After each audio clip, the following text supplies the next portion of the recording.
দোয়া চাই। আমার বাবা মোহাম্মদ ইসলাম সাহেব, তিনি 70 সালে মারা গেছেন। আমি আপনাদের কাছে দোয়া ছিলাম।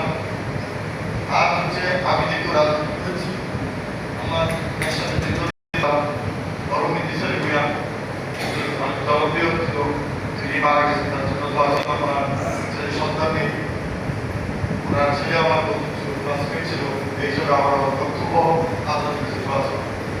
আর ব্যক্তিগতভাবে আমি আপনাদের কাছে দোয়া চাচ্ছি।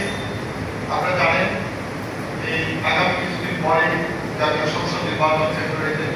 আমি আলহামদুলিল্লাহ আল্লাহর নামে আগামী জাতীয় সংসদ নির্বাচনে অংশগ্রহণ করতে চাই, মনের প্রত্যাশী। আমি আপনাদের ভাই সন্তান হিসেবে দোয়া চাই, আল্লাহ যেন আমাকে গ্রহণ করেন, আমি আপনাদের সম্মান রক্ষা করতে পারি। এই জন্য আপনাদের কাছে দোয়া চাই।